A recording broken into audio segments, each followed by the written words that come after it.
যদি কেউ এখনো বাদ থেকে থাকে, থাকার কথা না, আর স্টিল যদি কেউ বাদ থেকে থাকে সেক্ষেত্রে হচ্ছে আমি ক্লাস কোডটা আরেকবার একটু দেখাই দিচ্ছি। এটার পিকচার তুলে রাখতে পারেন যদি আপনার কোনো ফ্রেন্ড বা কেউ স্টিল জয়েন না করে থাকে, সেটা ইউজ করে জয়েন করে ফেলতে পারবেন।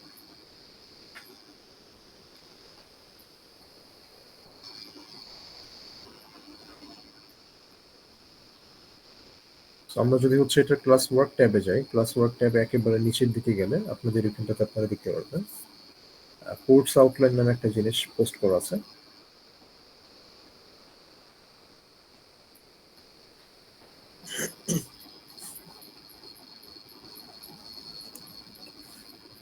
সো কোর্স আউটলাইন দিয়ে শুরু করি।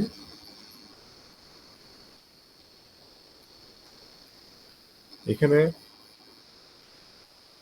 কোর্স হচ্ছে দুইটা কোর্স কোড, একটা হচ্ছে 33373 আর একটা হচ্ছে 33365।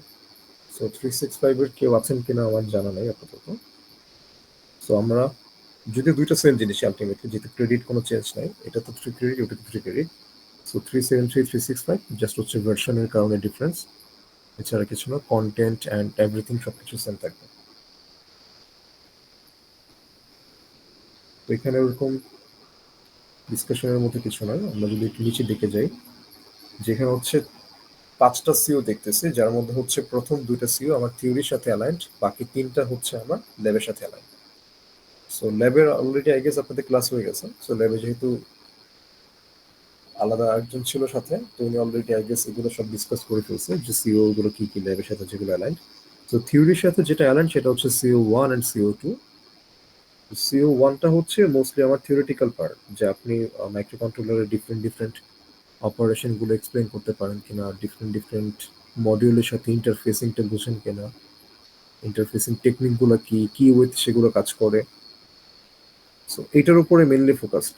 লেটস আমি একটা মোটরকে কন্ট্রোল করবো, তো মোটরকে কন্ট্রোল করার ওয়ে গুলো কি, কি কি ওয়েতে একটা মোটরকে কন্ট্রোল করা যায়, মোটরের স্পিড টিউন করা যায়, মোটরের হচ্ছে আমার ডিরেকশনকে টিউন করা যায়। সো ডিরেকশনকে টিউন করার ওয়ে কি, স্পিডকে টিউন করার ওয়ে কি, এগুলো সব হচ্ছে থিওরিটিক্যাল পার্টগুলো হচ্ছে CO1 এর সাথে আমার অ্যালাইন্ড, যেখানে আপনার ডিফারেন্ট ডিফারেন্ট জিনিস এক্সপ্লেন করতে হবে। এইটা মোস্টলি থিওরিটিক্যাল পার্ট। আর CO2 হচ্ছে ওই সেম জিনিসটারই কোডিং পার্ট বা অ্যাপ্লিকেশন, যদি আমি বলি যে আপনি যা কিছু শিখছেন সেটার অ্যাপ্লিকেশন পার্ট হচ্ছে আমার CO2। যেহেতু দুইটা CO1 এন্ড CO2, সো মোটামুটি একটা জিনিস এক্সপেক্ট করতে পারেন, সেটা হচ্ছে আপনার মিড অ্যান্ড ফাইনাল দুইটাতে হচ্ছে 50% থাকবে থিওরিটিক্যাল কোশ্চেন, 50% থাকবে কোডিং। এতে সুবিধা যেটা হবে, যার হচ্ছে কোডিং এর স্কিল ভালো সে 50% কোডিং পারবে, আর যার হচ্ছে আপনার থিওরিটিক্যাল নলেজে মানে স্কিল ভালো, এটা হচ্ছে থিওরিটিক্যাল পোর্শন 50% পাবে। সো এর বেশি যেটা পাবে সেটা তো অবভিয়াসলি বোনাস, যে যদি দুইটাই পারে তাহলে তো এটা বেশি ভালো। বাট যদি ওইটা দুইটা নাও পারে, স্টিল কেউ যেন ওইভাবে ফেল না করে, এই জন্য হচ্ছে ওইভাবে এটাকে ডিজাইন করা, যে 50% থাকবে থিওরি, 50% থাকবে হচ্ছে কোডিং। সো আপনি কোডিং অত ভালোভাবে না পারলেও আপনি স্টিল একটা ভালো ডিসেন্টেড যেন পেতে পারেন, সেই অবজেক্টিভটা নিয়ে কাজটা করা। এটা গেল একটা জিনিস। সেকেন্ড হচ্ছে এই কোর্সের জন্য ওরকম মানে অ্যাডভান্স লেভেলের প্রোগ্রামিং পারা লাগবে ওরকম কোনো রিকোয়ারমেন্ট নাই, ঠিক আছে? আপনারা সোফার ট্রিপলি 103 যেগুলো করে আসছেন, এর থেকে অনেক সিম্পলিফাইড কোডিং এখানে করতে পারবেন। ফার্স্ট অফ অল, ট্রিপলি 103 হচ্ছে ফুললি কোডিং বেসড কোর্স ছিল। তো এখানটাতে আপনার ডিফারেন্ট ডিফারেন্ট কোডিং এর উপরে, আপনার অপটিমাইজেশনের উপরে ফোকাস দেওয়া হতো, যে আপনি একটা জিনিসকে কতটা অপটিমাইজ করতে কোডিংটা করতে পারেন, কোডিং এর ডিফারেন্ট ডিফারেন্ট ডাইমেনশন গুলোর উপরে ফোকাস করা হতো। বাট এইখানে যে প্রাইমারি ফোকাস যেটা থাকবে সেটা হচ্ছে আপনি কাজ করাতে পারেন কিনা। এখন আপনি কোড কেউ 2 লাইন লিখে করতে পারে, কেউ হচ্ছে 10 লাইন লিখে করতে পারে, এই অপটিমাইজেশনের উপরে কোনো মার্কিং থাকবে না। সো একটা মানুষ একটা হাফ পেজের কোড লিখলে যে মার্কস পাবে যদি সেটা প্রপারলি ফাংশনাল হয়, আরেকজন 2 পেজের কোড লিখলে সেম মার্কসই পাবে যদি সেটাও প্রপারলি ফাংশনাল হয়। অর্থাৎ এখানে এই কোর্সের মেইন অবজেক্টিভ হচ্ছে আপনি কাজটাকে করাতে পারেন কিনা, সেই দিকটাতে আমি মেইনলি ফোকাস করবো। আপনার কোডিং এর অপটিমাইজেশনের উপর এরকম কোনো ফোকাস থাকবে না। সো কেউ অনেক অপটিমাইজড ওয়েতে কোড লিখলো সেই জন্য যে সে এক্সট্রা মার্কস পাবে, বা হচ্ছে যে অনেক বড় করে কোড লিখলো তার জন্য যে কিছু মার্কস হারাবে, ওরকম কোনো অপশন এখানে নাই। আর যেটা বললাম, যেহেতু কোডিং ওরকম আমার টপ নচ কিছু লাগবে না, এখানে একেবারে সিম্পল। খুবই বেসিক, এবং আপনারা কোর্স কন্টিনিউ করলে দেখতে পারবেন যে ট্রিপলি 103 থেকেও অনেক বেসিক লেভেলের কোডিং এখানে হলে হয়, অত অ্যাডভান্স কিছু জানা লাগে না। আপনার লুপ ইউজ করতে সমস্যা, আপনি ম্যানুয়ালি লিখতে পারেন, ওইটাতে কোনো মার্কস কাটা যাবে না। বাট লুপে লিখতে পারলে ভালো, আপনি নিজে শিখতে পারলেন। বাট যদি মনে হয় যে না আমার লিপে প্রবলেম হচ্ছে, আমি সেটা কন্টিনিউ করতে পারতেছি না, ইন দ্যাট কেস আপনি হচ্ছে এটাকে ম্যানুয়ালি কাজ করাতে পারেন, দুটোই ওকে।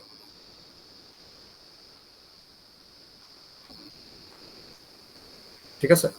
সো CO1 যেটা হচ্ছে আমার থিওরিটিক্যাল পার্ট থাকবে, CO2 হচ্ছে আমার অ্যাপ্লিকেশন পার্ট, অর্থাৎ যে নলেজগুলো আমি গেইন করছি ওই নলেজগুলোকে আমি প্রপারলি কোডিং এর থ্রুতে আমার প্রোটোটাইপটাকে ফাংশনাল করতে পারি কিনা তার উপরে একটু ফোকাস।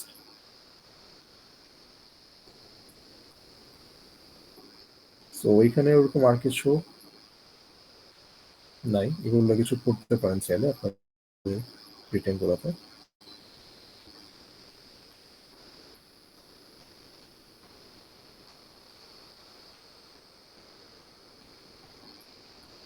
এখানে হচ্ছে একটা টেন্টেটিভ লেসন প্ল্যান দিয়ে দেওয়া।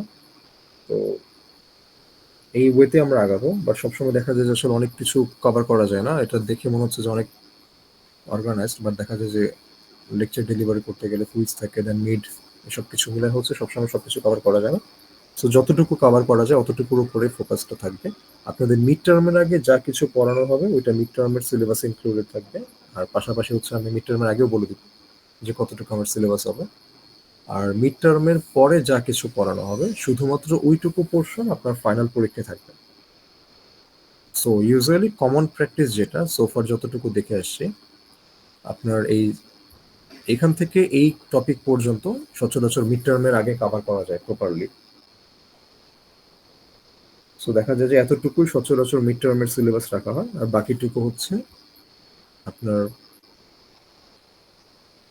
সচরাচর এই পর্যন্ত পড়ানো যায়। তো এটা হচ্ছে আপনার চলে যাবে ফাইনাল উইকের সিলেবাসে। ঠিক আছে।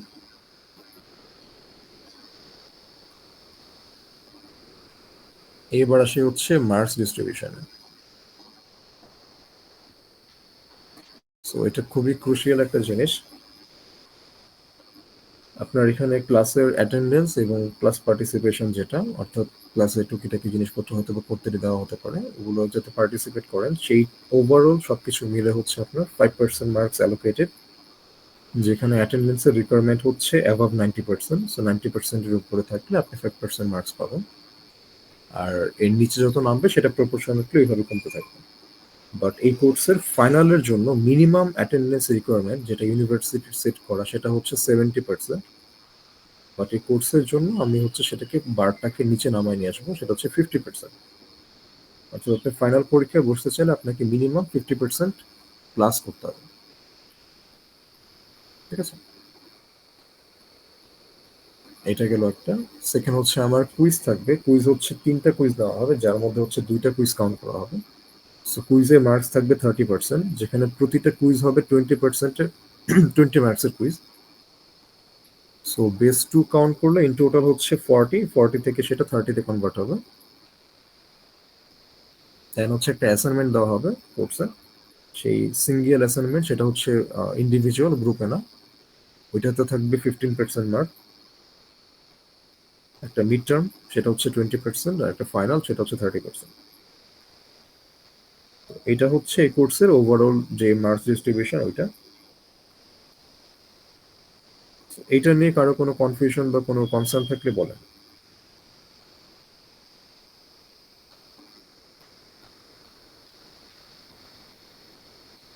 স্যার কুইজে অনেক বেশি মার্কস, একটু এটা কমায় যদি অ্যাটেন্ডেন্সে বা অ্যাসাইনমেন্টে দেওয়া হতো কিছু। আচ্ছা, অ্যাসাইনমেন্ট কিন্তু 15%, একটা কোর্সে যদি অ্যাসাইনমেন্ট থাকে 20%, সেটা কিন্তু খুব বেশি একটা ভালো দেখাবে না। আর অ্যাটেন্ডেন্সে 10% মার্কস রাখাটা কোনোভাবেই লজিক্যাল মনে হয় না আসলে। সো চেঞ্জ করলে সেটা হয়তো ফাইনাল পরীক্ষা অ্যাড হতে পারে যদি চান।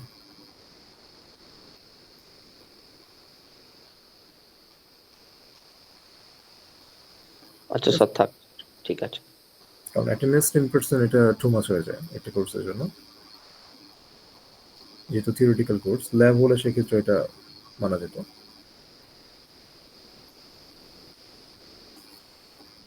আর আরেকটা জিনিস সেটা হচ্ছে যে এই কোর্সে কখনোই কোনো ধরনের মেকআপ কুইজ নেওয়া হবে না, আর অ্যাসাইনমেন্টের কোনো লেট সাবমিশন এন্টারটেইন করা হবে না। ঠিক আছে, মেকআপ কুইজ কোনো সার্কামস্টেন্সে নেওয়া হবে না, যত যাই হোক না কেন। কুইজ হচ্ছে আপনার একটা এখানে মাইনাস করে কাউন্ট করা হবে। So এখানে আমার কুইজ মিস করলেও আর একটা কুইজ দিয়ে ভালো করার স্কোপ আছে।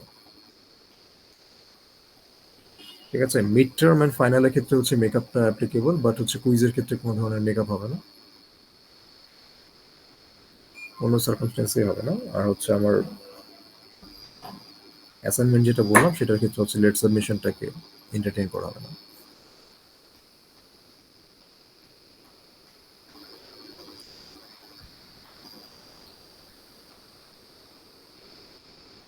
এটা যদি হয়, আর এখানে হচ্ছে আমার ইমেল অ্যাড্রেসটা দিয়ে দেওয়া একেবারে নিচের দিকে। So যদি ইনকেস কোনো কিছু নিয়ে কোনো কোশ্চেন থাকে সেক্ষেত্রে হচ্ছে আপনারা আমাকে ইমেইলে কমিউনিকেট করতে পারবেন।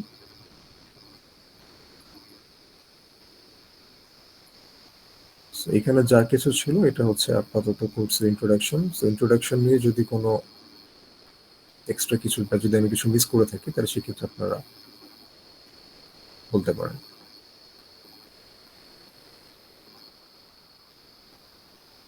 স্যার বই কোনটা ফলো করতে হবে? আচ্ছা, বই যেটা হচ্ছে বই ওইভাবে প্রপারলি আপনার এই যে দেওয়া আছে কিছু বই, তো বই ওইভাবে আসলে ফলো না করলেও হবে। ঠিক আছে, আপনি যদি চান যে আমি অ্যাডিশনালি দেখতে চাই সেক্ষেত্রে বইটা দেখতে পারেন, বা যদি মনে হয় যে না আপনার এই কোর্সের জন্য আসলে ওই পরিমাণ টাইম থাকে না হাতে যে আমি বইয়ে ওইভাবে করে যাব, সো বইয়েরই একটা হচ্ছে আমার শর্টার ভার্সন গুলো হচ্ছে স্লাইড, যেটা এই রিসোর্সেস এর আন্ডারে দেখতে পারবেন লেকচার স্লাইড। এই লেকচার স্লাইডের মধ্যে আপনার সমস্ত লেকচার ম্যাটেরিয়াল এখানে দিয়ে দেওয়া অ্যাভেলেবেল। ঠিক আছে, এইখানে যে কটা আছে এই কটা জিনিস পড়লেই হবে, এগুলা যথেষ্ট আমার ডেপথ দিয়ে স্লাইডগুলো বানানো।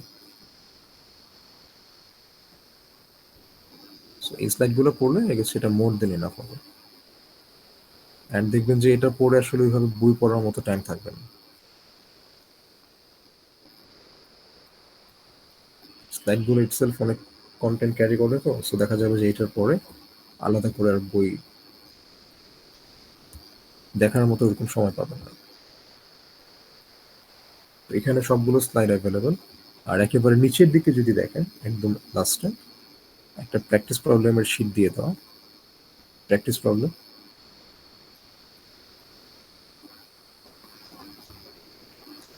সো এইটা পাশাপাশি হচ্ছে বাসায় একটু প্র্যাকটিস করে দেখবেন।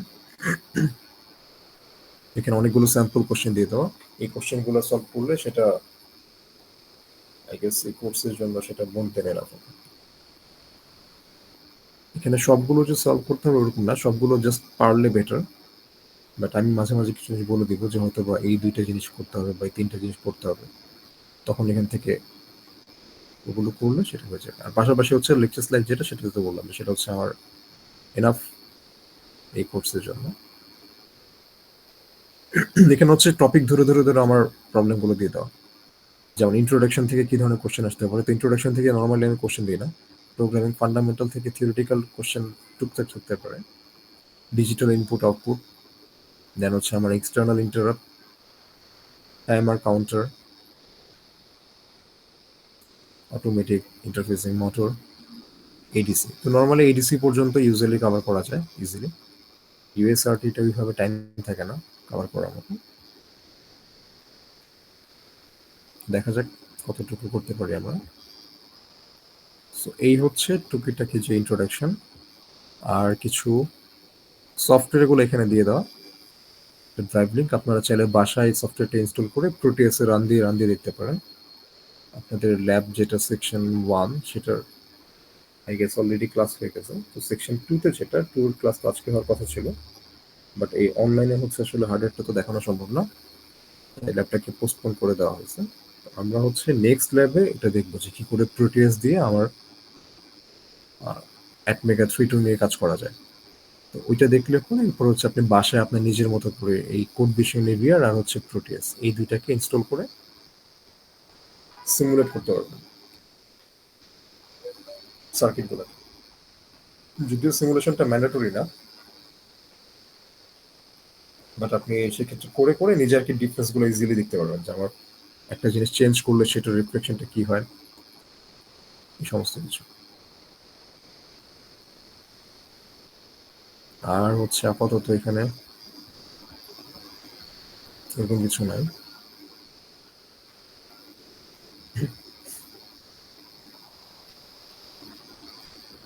সো আজকের ক্লাসটা তাহলে আমরা শুরু করি।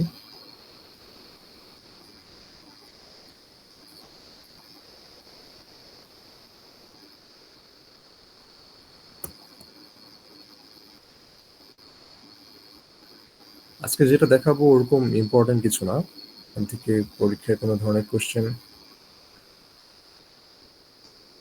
এটার এক্সপেকটেশন না রাখলে ভালো।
আচ্ছা, স্লাইড দেখা যাচ্ছে? Yes, sir.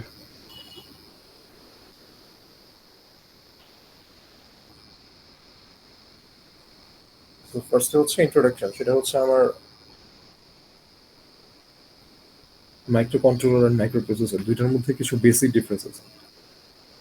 তো বেসিক ডিফারেন্সটা হচ্ছে মাইক্রো প্রসেসর হচ্ছে মাইক্রো কন্ট্রোলার থেকে কম্পারেটিভলি বেশি পাওয়ারফুল, ওকে। আর মাইক্রো কন্ট্রোলার হচ্ছে আমার প্রসেসর থেকে একটু কম পাওয়ারফুল। পাশাপাশি মাইক্রো প্রসেসর আমার অলরেডি মাইক্রো কন্ট্রোলারের মধ্যে ইন্টিগ্রেটেড থাকে, ঠিক আছে? এটা আমরা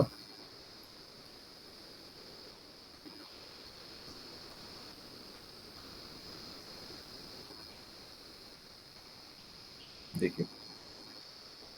তো মাইক্রো প্রসেসর যেটা, সেটা হচ্ছে বেসিক্যালি আমার শুধুমাত্র সিপিইউ থাকে এখানে, এছাড়া এক্সট্রা কোনো কিছু থাকে না।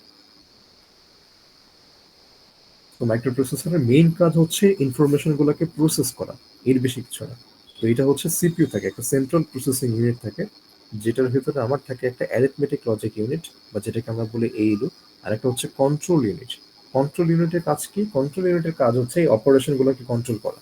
অ্যারিথমেটিক লজিক ইউনিট হচ্ছে আমার এমন একটা ইউনিট যেটা হচ্ছে আমার অ্যারিথমেটিক অপারেশন করতে পারে, পাশাপাশি লজিক্যাল অপারেশন করতে পারে। সো এইলু সম্পর্কে টুকিটাকি আইডিয়া আপনাদের আই গেস ডিএলডি কোর্স থেকে পাওয়ার কথা, তো ওইটার ওরকম ডিটেলস আমি যাচ্ছি না। আর কন্ট্রোল ইউনিট যেটা, কন্ট্রোল ইউনিট হচ্ছে এটাকে প্রসেস করে, বেসিক্যালি হচ্ছে কখন কি অ্যাড করতে হবে বা সেটাকে কিভাবে কাজ করবে এইলু এর মধ্যে, তো এইগুলো তো একটা, আমার দেখা যায় অপারেশন থেকে মাল্টিপল অপারেশন, এই প্রতিটা অপারেশনকে এইগুলো দিয়ে প্রসেস করতে গেলে আমার হচ্ছে তখন একটা কন্ট্রোল ইউনিটের দরকার হয়। কন্ট্রোল ইউনিট হচ্ছে কমান্ড করবে যে কখন কোন ইনফরমেশনটাকে প্রসেস করবে। ঠিক আছে, তার মানে মাইক্রো প্রসেসর হচ্ছে শুধুমাত্র আমার থাকে সিপিইউটা, সিপিইউর বাহিরে আর কিছু থাকে না। তো আমি যদি আরো বাকিগুলো জিনিস নিয়ে কাজ করতে চাই, সেগুলো আমাকে এক্সট্রাক্ট করে নিতে হয়। সো এখানে হচ্ছে মাইক্রো প্রসেসর, মাইক্রো প্রসেসর হচ্ছে শুধুমাত্র আমার থাকবে সিপিইউ, এর বাহিরে আমি এটাতে আর কিছু পাবো না। So আমি যদি এটা নিয়ে কাজ করতে চাই, এটাকে ক্লক দিতে হবে। ক্লকের জন্য একটা অসিলেটর ইউজ করা হয়। ক্লক হচ্ছে কি, আমরা আমাদের পিসিতে যেগুলো দেখতে পারি, যে আমার লেখা থাকে না 2.4 গিগাহার্টজ বা হচ্ছে 2.5 গিগাহার্টজ, 2.6 গিগাহার্টজ, এগুলো হচ্ছে বেসিক্যালি আমার ক্লক। সো ক্লকটা কই থেকে আসে? ক্লকটা হচ্ছে অসিলেটর থেকে আসে। অসিলেটর কি? অসিলেটর হচ্ছে এমন একটা, আপনাকে কি বলা যায়, কম্পোনেন্ট যেটাতে হচ্ছে আমার একটা পাইজো ইলেকট্রিক ম্যাটেরিয়াল এটা। সো এটাতে যদি আমি ইলেকট্রিক পালস অ্যাপ্লাই করি, এটা একটা সার্টেন ফ্রিকোয়েন্সিতে ভাইব্রেট করে। ঠিক আছে, এটাকে যদি আমি পালস অ্যাপ্লাই করি, এটা একটা সার্টেন ফ্রিকোয়েন্সিতে ভাইব্রেট করে। তো এটার যে ফ্রিকোয়েন্সি ভাইব্রেশন, সেই ভাইব্রেশনের ফ্রিকোয়েন্সিটাকে হচ্ছে আমার স্কেল ডাউন করে আমার ডিজায়ার্ড ফ্রিকোয়েন্সিতে কনভার্ট করা হয়। So আমি যদি চাই যে আমার এটা 16 মেগাহার্টজ অপারেট করবো, তাহলে হচ্ছে আমি এটাকে 16 এ কনভার্ট করে নিয়ে আসবো স্কেল ডাউন করে। যদি চাই যে 40 মেগাহার্টজ অপারেট করবে, সেটাকে 40 মেগাহার্টজ স্কেল ডাউন করে নিয়ে আসবো। ঠিক আছে, সো অসিলেটরের কাজ হচ্ছে বেসিক্যালি ক্লকটা প্রোভাইড করা। ক্লক হচ্ছে কোথায় কাজে লাগে? আমার সিকোয়েন্সিয়াল সার্কিটগুলোতে ক্লকটা কাজে আসে। সো ক্লকের অ্যাডভান্টেজটা কি? অ্যাডভান্টেজ হচ্ছে আমার সিকোয়েন্সিয়াল অপারেশনগুলোতে একটা অপারেশনের জন্য আরেকটা অপারেশনকে বসে থাকতে হয়। লেটস সে আমি যদি বলি যে আমার দুইটা নাম্বার আছে, a ইকুয়াল টু 3 আর হচ্ছে b ইকুয়াল টু 2। সো আমি চাচ্ছি c equal to a plus b। আবার আরেকটা জিনিস আমি চাচ্ছি, সেটা হচ্ছে আমার d equal to 3 Times c। সেখানে কিন্তু অনেকগুলো অপারেশন। সো ফার্স্ট যে অপারেশন, যেটা আমার সব থেকে ইম্পর্টেন্ট, সেটা হচ্ছে এই অ্যাডিশনটা। আর তারপরে অপারেশন হচ্ছে ডি। তার মানে সিকোয়েন্সিয়ালি যদি আমি চিন্তা করি, ফার্স্ট আমাকে সি কে ক্যালকুলেট করতে হবে, তারপরে আমাকে ক্যালকুলেট করতে হবে ডি কে। সি কে ক্যালকুলেট না করে আমি ডি তে যেতে পারবো না। তখন এই দুইটা অপারেশনের মাঝখানে একটা ডিফারেন্স আমাকে ক্রিয়েট করতে হবে। যদি ডিফারেন্স ক্রিয়েট না করি, দুইটা অপারেশন আমি কনকারেন্টলি অপারেট করতে পারবো না। সাইমultaneously যদি আমি রান করতে চাই, তাহলে সিও ক্যালকুলেট হবে না, ডিও বের হবে না। দুইটা জিনিস একটা এরোনিয়াস আউটপুট প্রডিউস করবে। So, এই জন্য অপটিমাম হচ্ছে যতক্ষণ পর্যন্ত সি কে ক্যালকুলেট না করব, ততক্ষণ পর্যন্ত হচ্ছে ডি এর অপারেশনটাকে হোল্ড করে রাখবো। তো এই যে অপারেশনটাকে যে আমি হোল্ড করব, এই হোল্ড করার ওয়ে হচ্ছে ইউজিং ক্লক।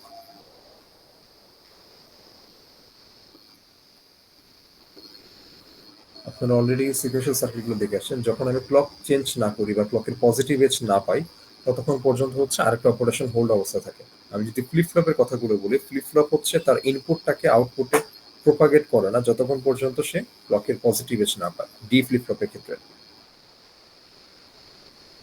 এইভাবে ক্লক দিয়ে দিয়ে আমার হচ্ছে অপারেশনগুলোর মাঝখানে একটা ডিফারেন্স ক্রিয়েট করা হয় বা একটা গ্যাপ ক্রিয়েট করা হয়, যাতে করে আউটপুটগুলো এরকম এরোনিয়াস না আসে, পারফেক্ট আসে। তার মানে আমার মাইক্রোপ্রসেসর হচ্ছে শুধুমাত্র একটা সিপিইউ, যার সাথে আমার একটা ক্লক ইউজ করতে হয়। কেন ক্লক ইউজ করতে হয়? প্রসেসিং পাওয়ারগুলোর মধ্যে, সরি পাওয়ার না, অপারেশনগুলোর মাঝখানে যদি আমি একটা ডিফারেন্স ক্রিয়েট করতে পারি। দেন একটা অ্যানালগ টু ডিজিটাল কনভার্টার আমাকে অ্যাডিশনালি ইউজ করতে হয়। কেন ইউজ করতে হয়? কারণ আমার রিয়েল লাইফে আমরা দুই ধরনের সিগন্যাল নিয়ে ডিল করি। দুই ধরনের সিগন্যাল না, রিয়েল লাইফে মোস্ট অফ দ্য সিগন্যাল হচ্ছে বেসিক্যালি আমার, এটাকে কি বলে, analogue to digital, sorry analogue signal. আমরা যদি বলি টেম্পারেচার, বা আমরা যদি বলি হচ্ছে আমাদের আশপাশে লাইট, সোলার ইরেডিয়েশন, যা কিছু বলি সবগুলো হচ্ছে মোস্টলি আমার অ্যানালগ সিগন্যাল। অ্যানালগ সিগন্যালগুলোকে সচরাচর আমাদের মাইক্রোপ্রসেসর ইজিলি প্রসেস করতে পারে না। এগুলোকে আমাদেরকে কনভার্ট করে, ডিজিটালে কনভার্ট করে দেন হচ্ছে প্রসেস করতে হবে। তো এই যে আমি যে কথা বলতেছি, আমার কথাটা হচ্ছে কি, ভয়েসটা হচ্ছে একটা অ্যানালগ সিগন্যাল। এই অ্যানালগ সিগন্যালটা মাইক্রোফোনের থ্রুতে আমার একটা ট্রান্সডিউসারে যাচ্ছে।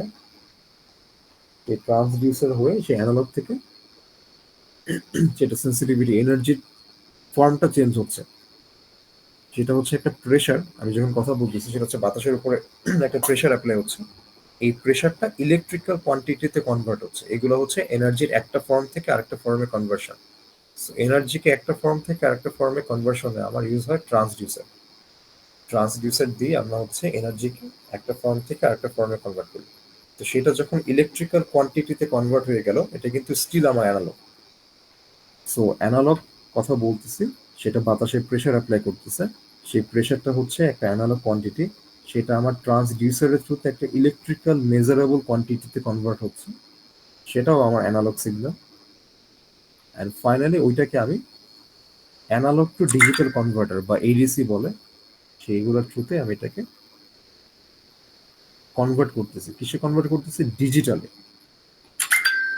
সো ডিজিটালে কনভার্ট করার দরকারটা কি? ডিজিটালে যদি কনভার্ট না করি, আমি আমার মোস্ট অফ দ্য যে সার্কিটরি সেগুলো হচ্ছে ডিজিটাল সার্কিটরি, এগুলো নিয়ে আমি কাজ করতে পারবো না যদি এটাকে ডিজিটালি কনভার্ট না।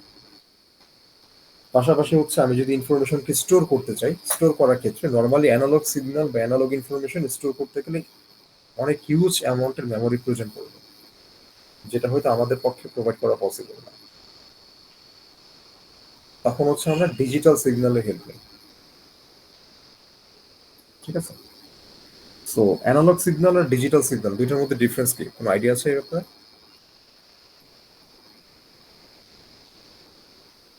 সো অ্যানালগ হচ্ছে ইনফাইনাইট ভ্যালু থাকে আর ডিজিটাল হচ্ছে ফাইনাইট ভ্যালু নিয়ে কাজ করে। ফাইনাইট ভ্যালু থাকে, এক্স্যাক্টলি।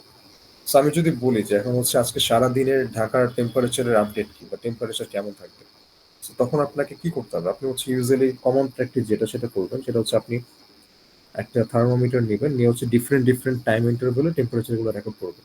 সো আপনি সকাল 7টার দিকে টেম্পারেচার কেমন ছিল সেটাকে রেকর্ড করলেন, 8টার দিকে কেমন ছিল সেটাকে রেকর্ড করলেন, 9টার দিকে কেমন ছিল সেটাকে রেকর্ড করলেন, 10টায় রেকর্ড করলেন, 11টায় রেকর্ড করলেন, 12টায় রেকর্ড করলেন।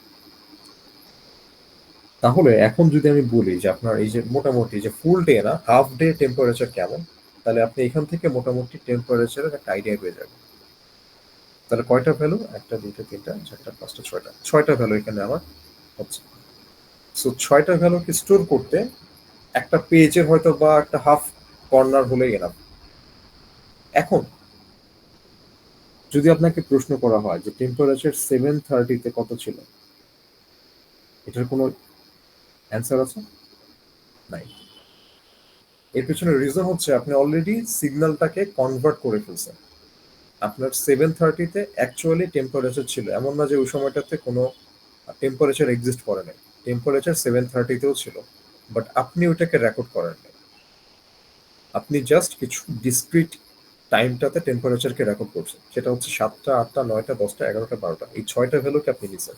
সো 6টা ভ্যালুকে নিয়ে যখন আমরা কাজ করবো, আমরা আমাদের একটা পেজে যদি চিন্তা করি যে একটা A4 পেপার আমি আপনাকে দিলাম, A4 পেপারের মোটামুটি হাফ পেজে আপনি হচ্ছে 6টা টেম্পারেচারকে রেকর্ড করতে পারবেন। অন দ্য আদার হ্যান্ড, আমরা যদি বলি যে আপনাকে এই মাঝখানের ইন্টারভ্যালগুলোকে বলতে, সেটা কিন্তু আপনার কাছে তো ইনফরমেশন নাই। বাট প্র্যাকটিক্যালি আমি যদি চিন্তা করি 7:30-এও টেম্পারেচার ছিল, 7:15-তেও টেম্পারেচার ছিল, 7:10-এও ছিল, 7:20-এও ছিল। তার মানে প্রতিটা টাইম ইনস্ট্যান্টে ভ্যালু থাকবে।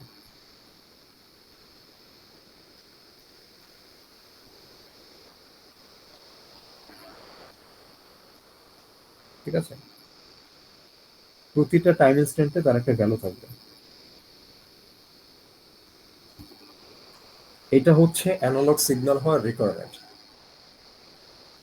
যে প্রতিটা টাইম ইনস্ট্যান্টে তার একটা ভ্যালু থাকতে হবে। আমি যদি বলি যে 7:30-এ টেম্পারেচার এক্সিস্ট করতো, আপনি বলবেন ইয়েস।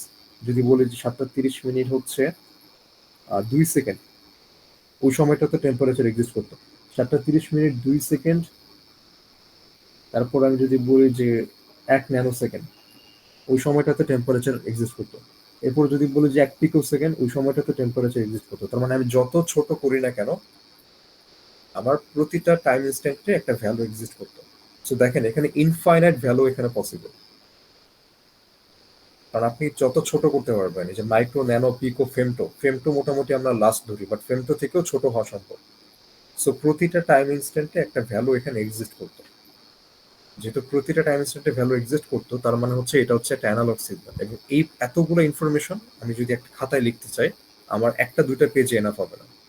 আমি 7, 8, 9 1 আওয়ারের রেজলিউশনে টেম্পারেচারকে মেজার করছি, দ্যাটস ওয়াই আমার 6টা ভ্যালু লাগছে। আমি যদি 30 মিনিটের রেজলিউশনে করতাম, তাহলে 7টা 30, 8টার পরে 8টা 30, 9টার পরে 9টা 30। দেখেন ভ্যালু কিন্তু আমার আলটিমেটলি বাড়তেছে। বা এটাকে যদি আপনি এভাবে চিন্তা করেন যে আপনি যদি আপনার ফোনে একটা 30 FPS এর ভিডিও রেকর্ড করেন, সেটার যে স্টোরেজ কনজিউম করবে, আপনি যদি সেম ভিডিওটাকে বা সেম ডিউরেশনের ভিডিওকে যদি স্লো মোশনে রেকর্ড করেন, বা 960 FPS বা হচ্ছে আপনার 720 FPS, এই এফপিএস এ যদি রেকর্ড করেন, আপনি সেক্ষেত্রে দেখবেন আপনার সাইজ কিন্তু অনেক বড় হচ্ছে, ফাইল সাইজ। একটা 10 সেকেন্ডের ভিডিও 30 FPS এ যতখানি কনজিউম করবে স্টোরেজ, তার থেকে বেশি স্টোরেজ লাগবে একটা 960 FPS এর 30 সেকেন্ডের ভিডিও রাখতে, সরি 10 সেকেন্ডের ভিডিওকে স্টোর করতে। তার মানে যত বেশি ইনফরমেশন আমার কাছে থাকবে, তত বেশি আমার স্টোরেজ লাগবে। স্টোরেজ যত বেশি লাগবে, আমার ওই কস্ট তত বেড়ে যাবে, কারণ এতগুলো ইনফরমেশন একসাথে স্টোর করা ডিফিকাল্ট হয়ে যাবে, বা এতগুলো ইনফরমেশনের ডিল করাটাও ডিফিকাল্ট। আমি যদি আপনাকে এখন বলি যে আপনার এই 30 মিনিট ধরে ধরে ধরে গ্রাফ প্লট করতে, আপনাকে কিন্তু একটা ভালো পরিমাণ ঝামেলা ফেস করতে হবে। আমি যদি এবার বলি যে না 30 মিনিট না, 1 মিনিটের রেজলিউশন, তার মানে 7টা 7টা 1, 7টা 2, 7টা 3, 7টা 4, 7টা 5, এইভাবে করতে করতে 7টা 11, 12, 13। সো প্রতি 1 মিনিট পর পর আপনাকে ডেটা মেজার করতে হবে। সেক্ষেত্রে কিন্তু মাল্টিপল নাম্বার অফ ডেটা আমার কাছে থাকবে, অনেক ডেটা থাকবে। এই ডেটাগুলোকে যখন আমি প্লট করব, তখন কিন্তু বা যখন এই ডেটাগুলো নিয়ে কোনো ধরনের ইনফরমেশন প্রসেস করতে যাব, ভালো পরিমাণ প্রবলেম ফেস করতে হবে, কারণ নাম্বার অফ ডেটা অনেক বড়। এই জন্য হচ্ছে আমার অ্যানালগ সিগন্যাল ইউজুয়ালি আমার প্র্যাকটিক্যাল সার্কিটগুলোতে ইউজ করা হয় না, মোস্টলি হচ্ছে ডিজিটাল সিগন্যালকে ইউজ করা হয়। বুঝা গেছে? এত লম্বা ইনফরমেশনের পরিবর্তে আমি হচ্ছে ইনফরমেশনগুলোকে কমাই নিয়ে আসি, একটা সার্টেন ইন্টারভ্যাল পর পর ইনফরমেশনগুলোকে স্যাম্পলিং করি। যেমন 7টা 8টা 9টা এটা বেশি লম্বা রেজলিউশন, বাট 30 মিনিটের রেজলিউশন মোর দেন এনাফ টেম্পারেচার একটা গেস করার জন্য। আবার আমি যদি বলি যে এখানে 1 সেকেন্ড পর পর টেম্পারেচার মেজার করবো, সেটা আবার টু মাচ হয়ে যাবে। ঠিক আছে, তাহলে হচ্ছে অ্যানালগ টু ডিজিটাল কনভার্সন একটা লাগে আমার। আর প্র্যাকটিক্যাল সমস্ত সিগন্যাল হচ্ছে অ্যানালগ সিগন্যাল। আমি যদি বলি যে আমার স্মার্ট ওয়াচ বা স্মার্ট গ্যাজেটগুলো যেগুলোতে কাজ করে, তো সেখানে যে হার্ট রেট মনিটরিং হয়, অক্সিজেন স্যাচুরেশন মনিটরিং হয়, সবগুলো হচ্ছে আমার অ্যানালগ সিগন্যাল। এই অ্যানালগ সিগন্যালগুলোকে ফার্স্টে হচ্ছে ট্রান্সডিউসার দিয়ে আমার একটা মেজারেবল কোয়ান্টিটিতে কনভার্ট করা হয়, ইলেকট্রিক্যাল কোয়ান্টিটি। এরপরে হচ্ছে আমার সেই ইলেকট্রিক্যাল কোয়ান্টিটি যেটা থেকে অ্যানালগ, সেটাকে আবার আমার ডিজিটাল সিগন্যালে কনভার্ট করা হয়। দেন হচ্ছে ওগুলো আমার স্মার্ট গ্যাজেটগুলো সেগুলোকে প্রসেস করে। তো সেটার ভিতরে প্রসেসিং এর জন্য একটা সিপিইউ থাকে বা একটা ছোট মাইক্রো প্রসেসর থাকে। ঠিক আছে, এবার ইনফরমেশন যে প্রসেস করতে গেলে আমার র্যাম লাগে। র্যাম সম্পর্কে আই গেস অলরেডি ইনফরমেশন থাকার কথা। তো র্যাম হচ্ছে র্যান্ডম অ্যাক্সেস মেমোরি, যে মেমোরিটাকে আমি বারবার ফ্রিকোয়েন্টলি অ্যাক্সেস করব। আমাদের পিসি গুলোতে আমরা কিন্তু আলাদা করে র্যাম কানেক্ট করি। সো র্যাম হচ্ছে 32 GB বা 16 GB বা 8 GB, এরকম ডিফারেন্ট ডিফারেন্ট আমার হচ্ছে স্টোরেজের র্যাম আমরা কি কানেক্ট করি। আবার র্যামের হচ্ছে বাস স্পিড থাকে। তো স্পিড গুলো কি করে, স্পিড গুলো হচ্ছে কত স্পিড আমি ইনফরমেশনটাকে প্রসেস করতে পারবো, সেটাকে বেসিক্যালি ইন্ডিকেট করে। তো র্যামের কাজ কি? র্যামের কাজ হচ্ছে আমার এক্সাক্ট যে মেইন যে মেমোরি, সেই মেইন মেমোরি থেকে কিছু ইনফরমেশন খুব ফাস্ট অ্যাক্সেসের জন্য একটা ডিফারেন্ট লোকেশনে নিয়ে আসা। তো এটার এক্সাম্পল কিভাবে দেওয়া যায়? এটার এক্সাম্পল দেওয়া যায়, ধরেন আপনি হচ্ছে কোনো একটা কিছু কি বলে কুকিং করবেন। তো কুকিং এ আপনার যা যা জিনিসপত্র লাগে সবকিছু আপনার বাসার স্টোরেজ বা স্টোর রুম যেটা, সেই স্টোর রুমের মধ্যে স্টোর করা।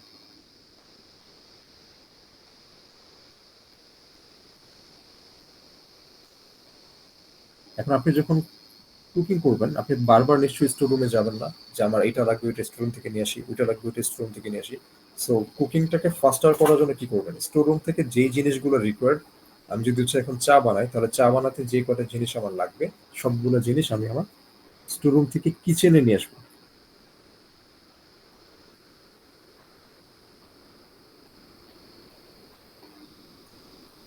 ঠিক আছে, চা বানাতে যা কিছু লাগবে এই জিনিসগুলো হচ্ছে আমার স্টোর রুম থেকে কিচেনে নিয়ে আসলাম। So, এই যে স্টোররুম থেকে যে কিচেনে নিয়ে আসলাম, এটাই হচ্ছে বেসিক্যালি র্যামের কাজ। তো র্যাম কি করবে? র্যাম হচ্ছে ওই জিনিসগুলো, ওই ইনফরমেশনগুলো যেগুলো আমার ফ্রিকোয়েন্টলি অ্যাক্সেস করতে হবে কোন একটা পার্টিকুলার অপারেশন কন্ডাকশনের সময়, সেগুলোকে সে আমার কাছে নিয়ে আসবে। আবার যখন কাজ শেষ, তখন আমি এই ইনফরমেশন বা এই জিনিসগুলোকে কই রাখবো? কিচেন থেকে আবার স্টোররুমে রেখে আসবো। তো এইটাই হচ্ছে বেসিক্যালি র্যামের কাজ। র্যাম আমার মেইন মেমোরি থেকে ডেটাগুলোকে তারতে স্টোর করে। কেন স্টোর করে? যাতে সেগুলোকে খুব ফাস্ট অপারেট করা যায়। অ্যান্ড ওগুলো যখন শেষ, সেটা হচ্ছে সে আবার মেইন জায়গাতে রেখে দেয়।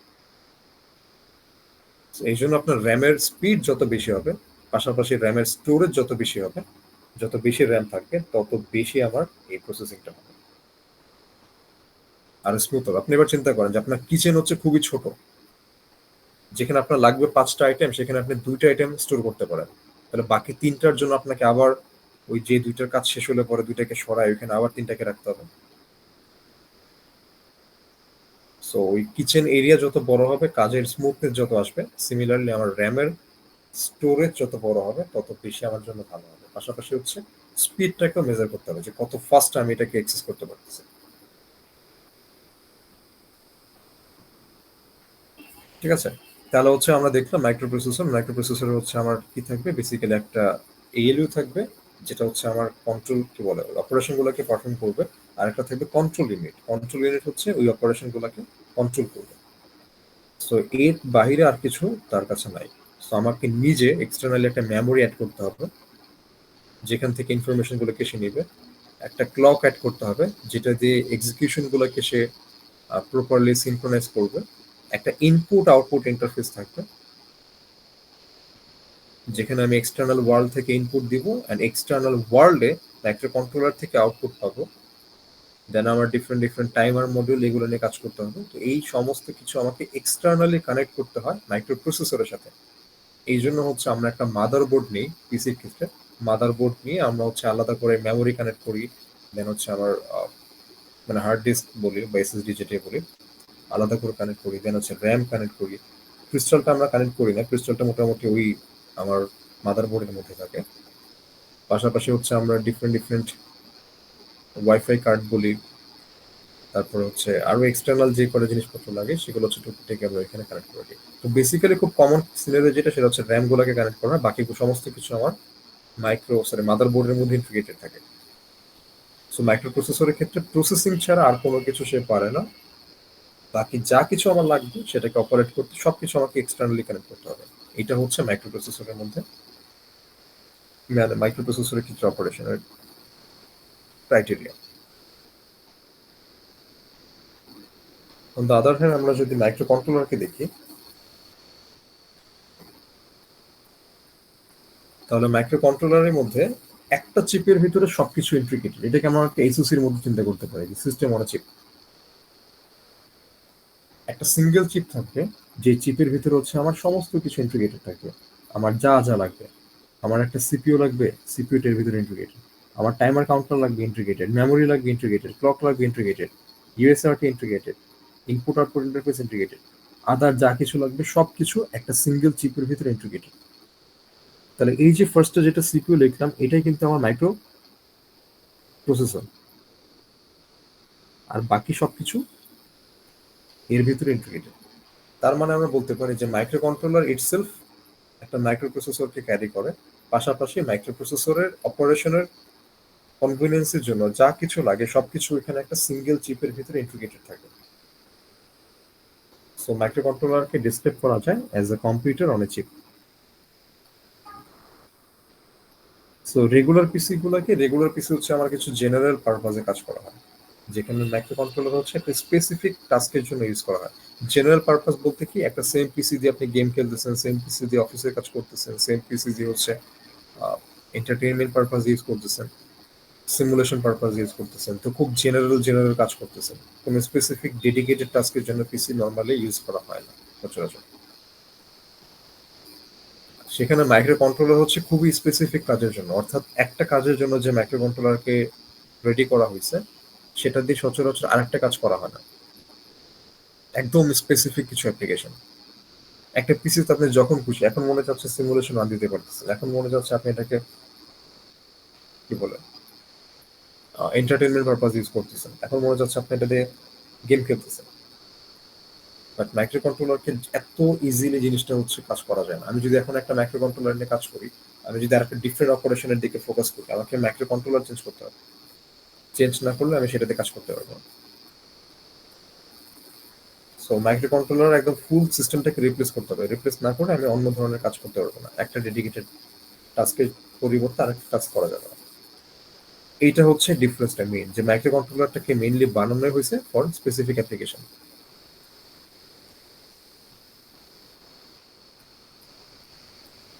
সো মাইক্রো কন্ট্রোলার আরো কিছু স্পেশাল ইয়ে থাকে, যেটা হচ্ছে এটা সিরিয়াল কমিউনিকেশন ক্যাপাবিলিটি আছে। এখানে কিছু ইন্টারাপ্ট কন্ট্রোল আছে, ইন্টারাপ্ট কি আমরা সেটা সামনে গেলে দেখতে পারবো। অ্যানালগ ইনপুট আউটপুট ক্যাপাবিলিটি আছে, অর্থাৎ এডিসিটা এটার ভিতরে ইন্টিগ্রেটেড। সেটা দিয়ে অ্যানালগ ইনপুট নিতে পারে, আউটপুট দিতে পারে।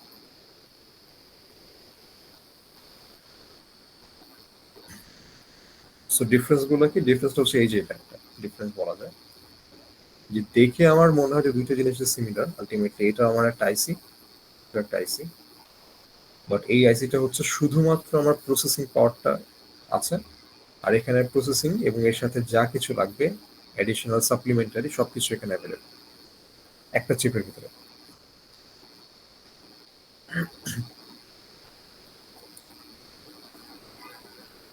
ঠিক আছে।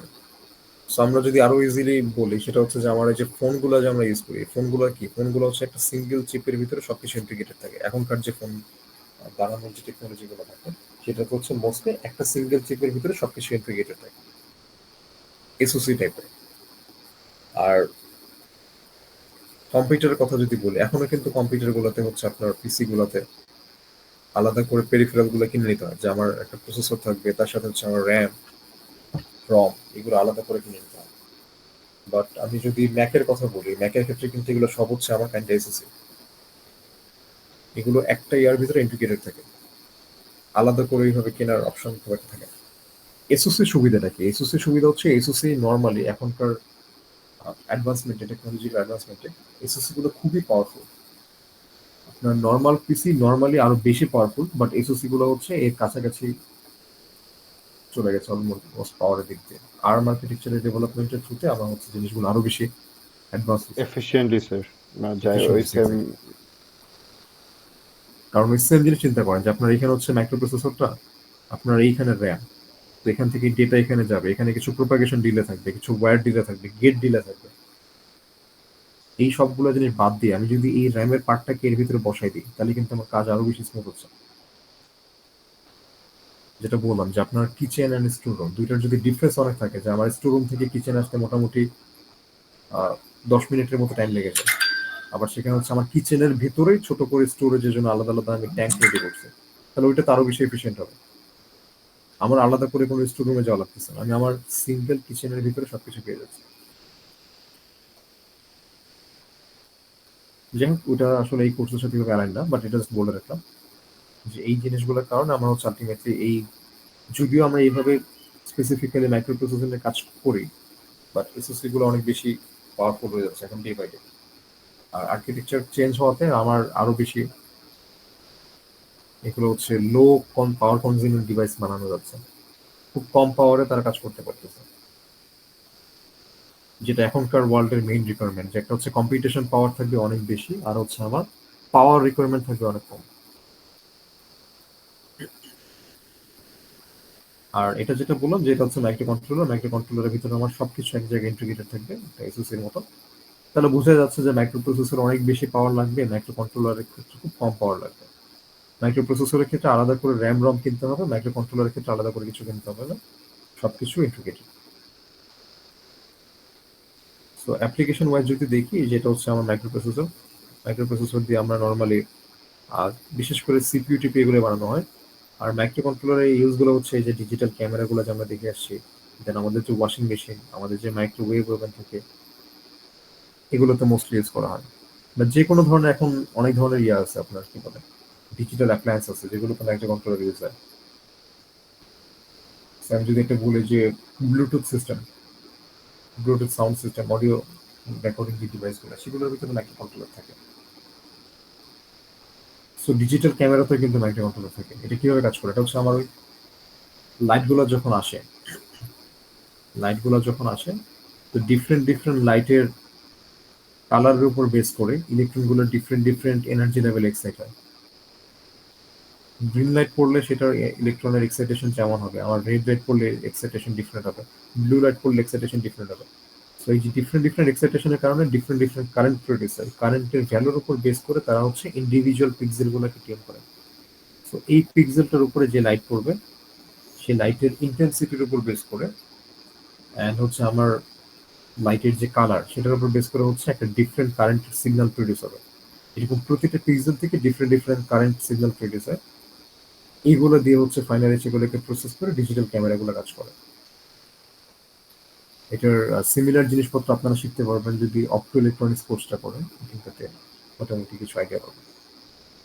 যদিও যেটা পাবেন সেটা খুব বেসিক লেভেলের আইডিয়া, এখনকার টেকনোলজি অনেক বেশি অ্যাডভান্সড। তো আমি যেটা বললাম এটা খুবই একদম সারফেস লেভেলের কনসেপ্ট। এখনকার ক্যামেরাগুলো দেখবেন আরো বেশি সফিস্টিকেটেড অ্যালগোরিদম ইউজ করে কাজ করে। এটা হচ্ছে মেইনলি আমার ডিফারেন্সটা, যে মাইক্রো প্রসেসর দিয়ে কম্পিউটার বানানো যায়, কম্পিউটারে আমি যা খুশি তা করতে পারবো। অন দ্য আদার হ্যান্ড, আমি যে মাইক্রো কন্ট্রোলারকে ক্যামেরার জন্য ইউজ করবো, সেম মাইক্রো কন্ট্রোলারকে হয়তো ওয়াশিং মেশিনের ক্ষেত্রে ইউজ করা যাবে না। আবার ওয়াশিং মেশিনের ক্ষেত্রে যেটাকে ইউজ করবো সেটাকে হয়তো ওভেনের ক্ষেত্রে ইউজ করা যাবে না। কারণ ওয়াশিং মেশিনে হয়তো আমার লাগবে 2টা অপারেশন, ওভেনের ক্ষেত্রে আমার লাগতে পারে 4টা অপারেশন। সো 2টা করার জন্য আমি নিশ্চয়ই খুব বড় মাইক্রো কন্ট্রোলার নিব না, ছোট দেখে নিব। তো ওইভাবে করে আমার আলটিমেটলি জিনিসগুলো একটা দিয়ে একটা কাজে ইউজ করা, এই জন্য স্পেসিফিক অপারেশন ইউজ করা। এর মানে এই না যে ওয়াশিং মেশিনের জন্য ডেডিকেটেড কোনো মাইক্রো কন্ট্রোলার বাজারে পাওয়া যায়, বা মাইক্রোওয়েভ ওভেনের জন্য কোনো ডেডিকেটেড মাইক্রো কন্ট্রোলার বাজারে পাওয়া যায়, জিনিসটা ওরকম না। বরং হচ্ছে আমি আমার কি কি টাস্ক আমার লাগবে, ওই টাস্কের উপর বেস করে আমি মাইক্রো কন্ট্রোলারটাকে সিলেক্ট করবো, যে আমার কি 40 পিনের মাইক্রো কন্ট্রোলার লাগবে, নাকি আমার 10টা পিন হলে হবে, নাকি আমার 8টা পিন হলে হয়ে যাবে, নাকি 4টা পিন হলে হবে। এটা আমরা এখানে দেখতে পারবো। স্পিড যদি দেখি, মাইক্রোপ্রসেসরের স্পিড গুলো হচ্ছে আমার 1 গিগাহার্টজ টু 4 গিগাহার্টজ, অনেক হায়ার ফ্রিকোয়েন্সিতে তারা কাজ করতে পারে। 4 গিগাহার্টজ মানে কি? 4 গিগাহার্টজ মানে হচ্ছে 4 ইন্টু 10⁹9 অপারেশন পার সেকেন্ড।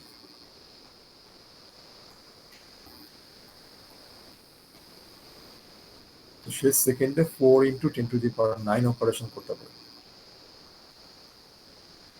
এতগুলো অপারেশন বলতে বেসিক্যালি কি বোঝায়? আমি যদি বেসিক লেভেলে ধরি, যে ধরেন আমার একটা অ্যাড করতে হয়তোবা 1 সেকেন্ড সময় লাগে,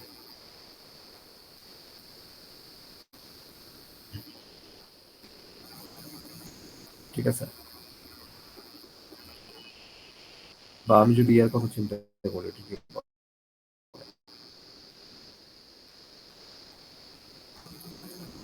এডিশনই ধরি, যে এডিশন করতে আমার 1 সেকেন্ড সময় লাগে হাতে।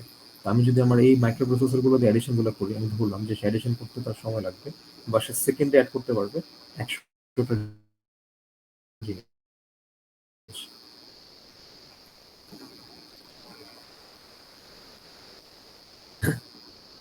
সে যখন সেকেন্ডে 100টা এডিশন করতে পারবে, এটার বেনিফিটটা কোথায় আসবে? এটার বেনিফিটটা হচ্ছে আমরা যা কিছু দেখি বা আমাদের পিসিতে যা কিছু ইউজ করি, প্রতি রেজাল্ট, আমি যদি মাউসটাকে ড্র্যাগ করি, এই যে মাউসে যে চেঞ্জ হচ্ছে, এই চেঞ্জটা হচ্ছে আমার একটা এডিশন বা সাবট্রাকশনের রেজাল্ট। সো মাউসটা চেঞ্জ করলে যে গ্রাফিক্স যে চেঞ্জ হয়, গ্রাফিক্সটা কন্টিনিউয়াসলি আমার কমপ্লিট হতে থাকে। এই যে কম্পিউটেশন, এটা কিভাবে কমপ্লিট করে? এটা হচ্ছে আমার অ্যারিথমেটিক অপারেশনের সাথে কমপ্লিট করে। এই কম্পিউটেশনটা আমার তত বেশি ফাস্ট হবে। এখন যদি একটা প্রসেসর সেকেন্ডে 100টা অপারেশন করতে পারে বা 100টা এডিশন করতে পারে, আরেকটা প্রসেসর যেটা সেকেন্ডে 1000টা এডিশন করতে পারে, তো অবভিয়াসলি যে 1000 করতে পারবে সে আমার এটা থেকে বেটার হবে। এই জন্য হচ্ছে দেখবেন যে আমার পুরাতন পিসি গুলা, বা আমরা যদি বলি যে একটু কম র্যাম, একটু কম প্রসেসিং পাওয়ারের, বিশেষ করে ইন্টেলের শুরুর দিকের যে প্রসেসর গুলো, সেগুলোতে যদি আমরা আমাদের বর্তমান অ্যাপ্লিকেশন গুলোকে রান করতে চাই, বা ক্রোম রান করতে চাই, বা আরো বেশি রিসোর্স হাঙ্গি সফটওয়্যার গুলোকে রান করতে চাই, দেখবেন অনেক বেশি ল্যাগ আসে। একটা জায়গায় ক্লিক করলে পরে অনেকক্ষণ বসে থাকে, টাইম লাগে ক্যালকুলেট হতে, বা মাউসে একটু ড্র্যাগ করলে জিনিসগুলো অনেক স্লোলি কাজ করে, রেসপন্সটা অনেক স্লো থাকে, এগুলো রিজন হচ্ছে ওইটাই যে আমার জিনিসগুলো এত ফাস্ট ক্যালকুলেট হতে পারে না। যেখানে মডার্ন যে সিপিইউ গুলো যেগুলো অনেক বেশি পাওয়ারফুল, বিশেষ করে ইন্টেলের কোর i7 কোর i9 13 জেনারেশনের যেগুলো আছে, এগুলো অনেক বেশি পাওয়ারফুল। এগুলোতে দেখবেন জাস্ট ড্র্যাগ করলে সাথে সাথে সেগুলোর নতুন গ্রাফিক্সটা কমপ্লিট হয়ে এখানে আমার ডিসপ্লেতে শো হয়ে যায়। সো এই যে অপারেশন, এইটার পাওয়ারটা অনেক বেশি এফেক্টিভ। যদিও মাইক্রো কন্ট্রোলার দিয়ে আমরা কোনো মনিটর অপারেট করব না, সো পাশাপাশি আমরা এই ধরনের অ্যাডভান্স লেভেলের কোনো অপারেশন করব না যেখানে আমার হিউজ প্রসেসিং পাওয়ার লাগে, খুবই টাইনি লেভেলের জিনিসপত্র। যেটা বললাম যে একটা ক্যামেরার জন্য যখন কোড লিখবো, সেই কোডটা শুধুমাত্র ক্যামেরাকে চিন্তা করে লিখবো, ওটাতে কখনো অন্য কোনো কাজ করবো ওই চিন্তা থাকবে না। ওয়াশিং মেশিনের জন্য যেটা লিখবো সেটা ওয়াশিং মেশিনের কথা চিন্তা করে লিখবো। তো আমার ওই প্রসেসর লেভেলে পাওয়ার লাগবে না, আমার 1 মেগাহার্টজ টু 300 মেগাহার্টজ এই রেঞ্জে ইউজুয়ালি পাওয়ারগুলোকে ডেলিভার করা হয়, সরি স্পিডটাকে। র্যাম হচ্ছে যেহেতু আমি খুব টাইনি লেভেলের জিনিসপত্র নিয়ে কাজ করব, আমার অত বেশি র্যাম লাগবে না। র্যামগুলো কিলোবাইট রেঞ্জে থাকে, দেখেন 2 কিলোবাইট থেকে 256 কিলোবাইট। এটা কিন্তু কোনো স্ট্যান্ডার্ড ভ্যালু না যে এটা মানে এতটুকুর মধ্যে রেঞ্জের মধ্যে পড়লে আমি এটাকে মাইক্রো কন্ট্রোলার বলবো। এটা জাস্ট একটা বেসিক কম্পারিজন দেওয়া এখানে। তো র্যাম গুলো হচ্ছে আমার পিসিতে মেগাবাইট থেকে শুরু করে গিগাবাইট, এখন অবশ্য মেগাবাইট র্যাম দেখা যায় না, সো মোস্টলি এখন গিগাবাইট রেঞ্জে। সেখানে মাইক্রো কন্ট্রোলার র্যাম হচ্ছে স্টিল কিলোবাইট রেঞ্জে। এখন হয়তো পাওয়ারফুল মাইক্রো কন্ট্রোলার গুলোতে সেটা মেগাবাইট থাকতে পারে, বাট মোস্টলি সেগুলো হচ্ছে কিলোবাইট রেঞ্জে। এত বেশি পাওয়ার লাগে না, র্যাম লাগে না, অল্প দিয়ে হয়েছে। রম রম হচ্ছে আমরা অনেক কিছু স্টোর করতে চাই, হার্ড ডিস্ক যেটাকে বলি বা এসএসডি যেটাকে বলি আমরা। এখন মাইক্রো কন্ট্রোলারে ওইরকম স্টোর করার মতো কিছু নাই, তো এখানে যেটা হয় সেক্ষেত্রে হচ্ছে আমার মেমোরিটা খুব কম রাখা হয়, নট ইভেন জিবি। এখন হচ্ছে পিসি গুলোতে টেরাবাইট বা হচ্ছে অ্যাটলিস্ট 512 জিবি এরকম স্পেস রাখা হয়, যেখানে আমার মাইক্রো কন্ট্রোলার গুলো মেমোরিতে কাজ করে, সরি মেগাবাইটে কাজ করে ফেলে। পেরিফেরাল হচ্ছে এখানে ইউএসবি কাজ করা যায়, এখানে হচ্ছে I2C দিয়ে কাজ করতে হয়। আর এগুলো হচ্ছে কমিউনিকেশন প্রোটোকল। সো পিসি গুলোতে ইথারনেট ইউজ করা যায়, এখানে হচ্ছে এসপিআই ইউজ করা হয়, ইউআরটি ইউজ করা হয়। ডেটা অ্যাড্রেস বাস, সেটা হচ্ছে পিসি গুলো ইউজুয়ালি আমার 32 বিট 64 বিটের হয়, যেখানে মাইক্রো কন্ট্রোলার গুলো হচ্ছে 8 বিট হয়, 16 বিট হয় আর 32 বিট হয়। মাইক্রো প্রসেসরের পাওয়ার কনজাম্পশন হচ্ছে অনেক হাই থাকে, মাইক্রো কন্ট্রোলারের ক্ষেত্রে লো থাকবে, এটা আগে বোঝা আছে। সো অ্যাপ্লিকেশন গুলোকে মাইক্রো প্রসেসর দিয়ে অনেক কাজ করা যায়, যেমন হচ্ছে গেমিং করা যায়, ব্রাউজিং করা যায়, ডকুমেন্ট ক্রিয়েশন এটসেট্রা এগুলো করা যায়। যেখানে মাইক্রো কন্ট্রোলার হচ্ছে খুবই ডেডিকেটেড আমার স্পেশাল অপারেশন গুলোর জন্য, যেটা আমরা অলরেডি দেখে আসছি। ক্যামেরা হতে পারে, ওয়াশিং মেশিন হতে পারে, ট্রাফিক লাইট কন্ট্রোলিং সিস্টেম হতে পারে, এরপর হচ্ছে আমার স্পিড গান হতে পারে। তো পাশাপাশি আমার ডিজিটাল ক্লক, এই জিনিসগুলোতে মাইক্রো কন্ট্রোলার থাকে। সেগুলো হচ্ছে খুব বেসিক লেভেলের জিনিসপত্র দিয়ে কাজ হয়ে যায়। ইন্টারনাল স্ট্রাকচার, আমার মেমোরি, তারপর হচ্ছে ইনপুট আউটপুট, এগুলো এক্সটার্নালি কানেক্ট করতে হয় for the case of microprocessor. আর মাইক্রো কন্ট্রোলার এগুলো অলরেডি ইন্টিগ্রেটেড থাকে। সো মাইক্রো প্রসেসর বানানোর কস্ট অনেক বেশি হাই হয়, মাইক্রো কন্ট্রোলারের কস্ট অনেক বেশি লো হয়। মাইক্রো প্রসেসরের পাওয়ার কনজাম্পশনটা অনেক হাই থাকে, মাইক্রো কন্ট্রোলারের ক্ষেত্রে অনেক লো থাকে। যেটা বললাম র্যাম হচ্ছে গিগাবাইট রেঞ্জে মাইক্রো প্রসেসরে, আর কন্ট্রোলারের ক্ষেত্রে সেটা হচ্ছে কিলোবাইট রেঞ্জে। স্টোরেজ যদি আমি চিন্তা করি, সেখানে অনেক হাইয়ার স্টোরেজ লাগে, আর এখানে স্টোরেজ খুব লোয়ার স্টোরেজে কাজ হয়ে থাকে। আর পেরিফেরাল ইন্টারফেস গুলো তো বললাম যে আমার এখানে কানেকশন, তারপর হচ্ছে আমার ইউএসবি থেকে, এখানে হচ্ছে আমার I2C এসপিআই এগুলো।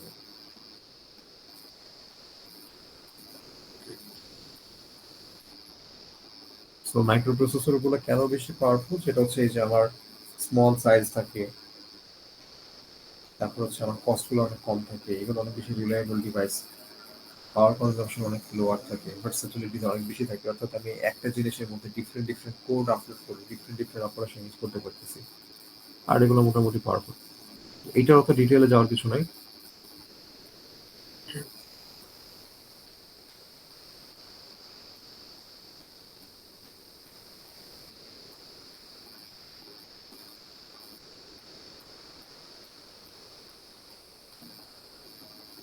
এগুলো ওরকম করার মতো কিছু নয়, এটা জাস্ট আপনি অলরেডি জানেন।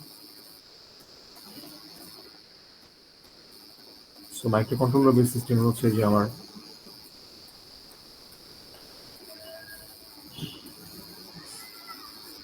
যেমন এখানে একটা এক্সাম্পল দিয়ে দেওয়া, যে একটা ওয়াশিং মেশিন বানাতে হবে, তো ওয়াশিং মেশিনের আমার ডিফারেন্ট ডিফারেন্ট কি বলে কম্পোনেন্ট থাকে বা সাবসিস্টেম থাকে। একটা হচ্ছে আমার একটা ডিসপ্লে প্যানেল থাকতে হয়, যেটা আমার স্ট্যাটাসটা শো করবে, কিছু সুইচ থাকবে, তারপর হচ্ছে একটা মোটর থাকবে, পাওয়ার কন্ট্রোল, পাওয়ার সাপ্লাই একটা ইউনিট থাকবে, দেন হচ্ছে ওয়াটার লেভেল ইন্ডিকেটর একটা সেন্সর থাকবে, একটা সলিনয়েডাল ভালভ থাকবে।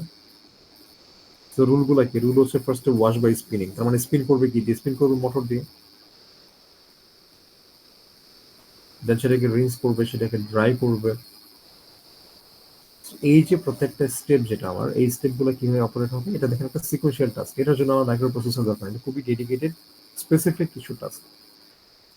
এই টাস্কগুলো সচরাচর মাইক্রো কন্ট্রোলার দিয়ে আমার হয়ে যায়, মাইক্রো কন্ট্রোলার বেস সিস্টেম দিয়ে আমার সলভ হয়ে যায়।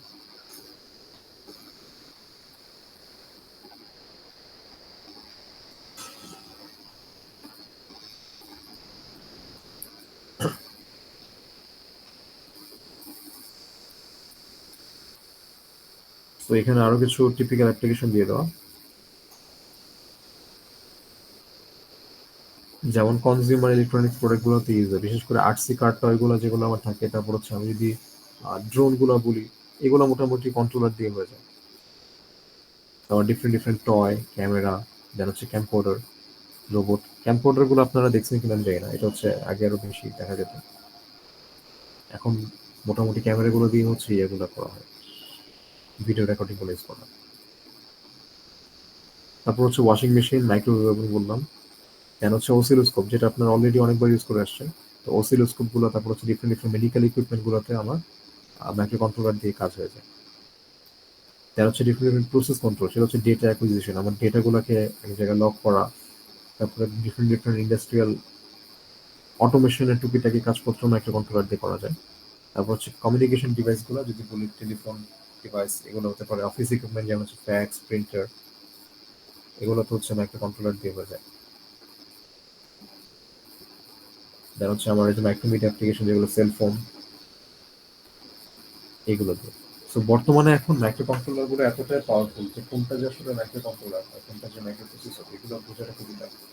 আর এখনকার যে মাইক্রো কন্ট্রোলার গুলো, সেগুলোতে হিউজ পরিমাণে প্রসেসিং পাওয়ার থাকে। আমি যদি একটা রাউটারের কথা বলি, একটা রাউটার কখনোই, রাউটারের ক্ষেত্রে এক্সেল একটা মাইক্রো কন্ট্রোলার দরকার হয়, রাউটারে যদি খেয়াল করে দেখেন, রাউটারে অনেক মানে ভালো প্রসেসিং পাওয়ারের প্রসেসর ইউজ করা হয় এখনকার রাউটারগুলো। শুরুর দিকে রাউটারগুলো ইনিশিয়ালি খুব বেশি একটা যাচ্ছিল না, পাওয়ারফুল ছিল না, বাট এখনকার রাউটারগুলো অনেক অনেক বেশি পাওয়ারফুল থাকে। তারা different different branded, prime branded রাউটারগুলো আমরা অ্যাভেলেবেল এখন। So different different brand, then হচ্ছে আমার এটার ব্যান্ডউইথ কন্ট্রোলিং, ব্যান্ডউইথ মনিটরিং, তারপর হচ্ছে আমার কোয়ালিটি অফ সার্ভিস, এরকম ডিফারেন্ট ডিফারেন্ট অনেকগুলো ফিচার এখানে রাউটারগুলোতে ইন্টিগ্রেটেড থাকে। এফটিপি সার্ভার, তো এই জিনিসগুলো পুরোটা হচ্ছে আমার এখন যেহেতু আরো বেশি প্রসেসিং পাওয়ার লাগে, সো মাইক্রো কন্ট্রোলার গুলো এখন অনেক বেশি পাওয়ারফুল হয়ে গেছে। এই স্লাইডে যেভাবে দেখালাম, ওই লেভেলের ডেভিয়েশন এখন খুব বেশি আর নাই, এই দুইটা একদম খুবই কাছাকাছি চলে আসছে। বাট একটা মানে ডিফারেন্স এখনো রয়ে গেছে, সেটা হচ্ছে মাইক্রো কন্ট্রোলার অলওয়েজ স্পেসিফিক টাস্কে ইউজ করা হয়, যেখানে আমার প্রসেসর গুলো, মাইক্রো প্রসেসর গুলো হচ্ছে খুবই জেনারেল টাস্কে ক্ষেত্রে ইউজ করা হয়।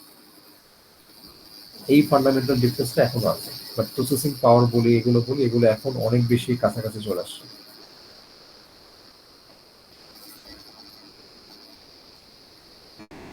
সো এগুলো হচ্ছে কিছু এক্সাম্পল, যেমন এই ধরনের ডিভাইসের সাথে অলরেডি আপনারা ফ্যামিলিয়ার, এরকম ঘড়ি দেখছেন, এরকম এমপি3 প্লেয়ার গুলো দেখতে পারার কথা কিনা আমি জানি না,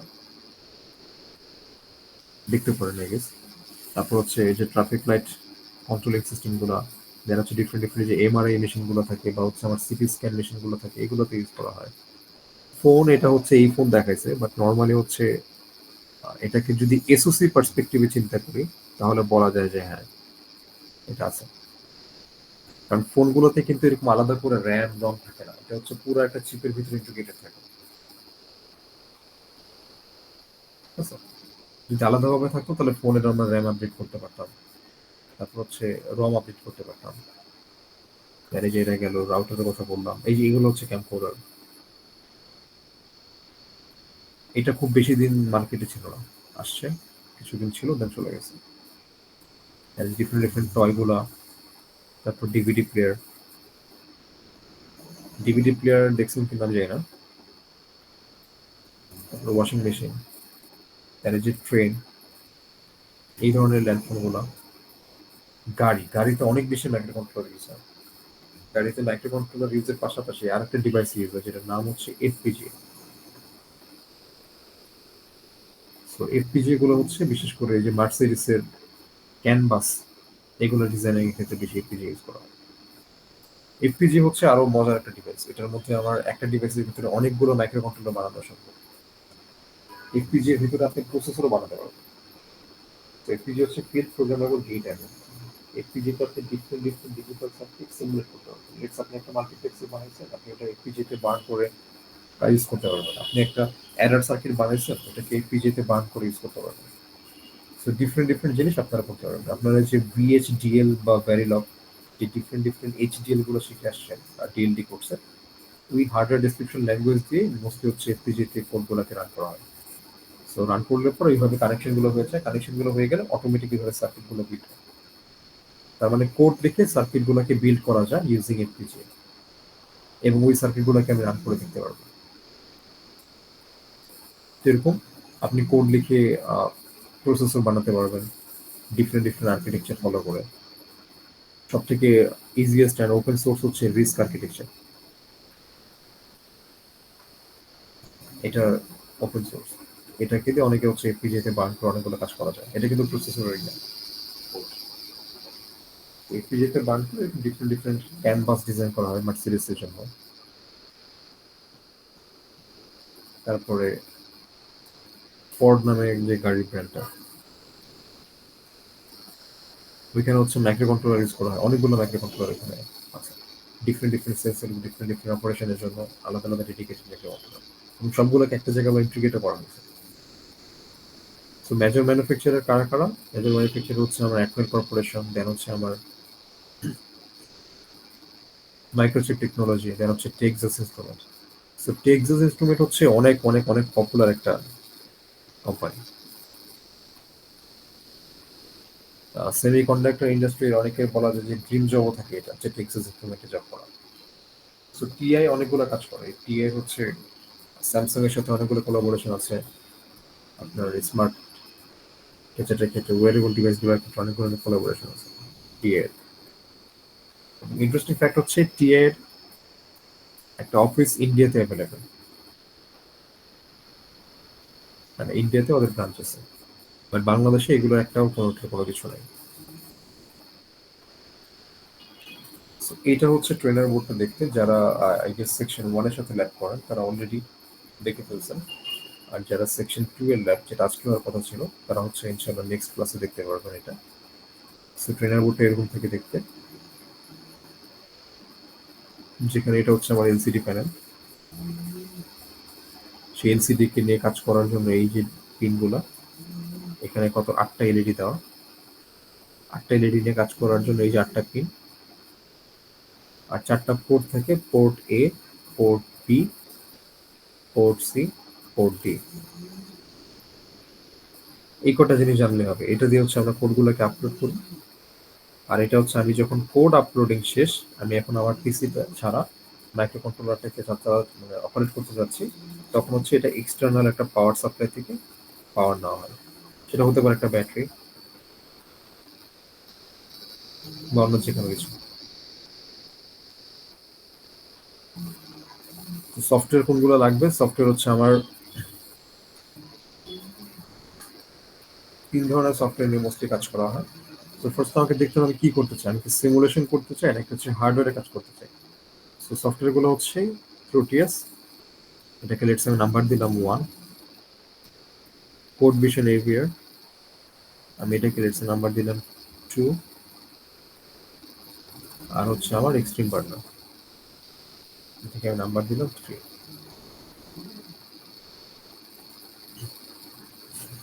আমি যদি সিমুলেশন করতে চাই,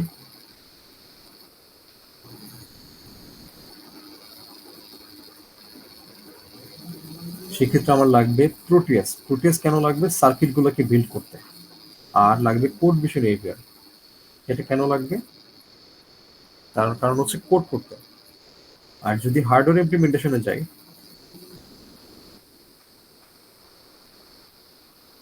শুধুমাত্র হার্ডওয়্যার, তাহলে সেক্ষেত্রে আমার লাগবে কোড করার জন্য লাগবে কোড ভিশন এভিআর, আর হার্ডওয়্যারে বার্ন করতে আমার লাগবে এক্সট্রিম বার্নার।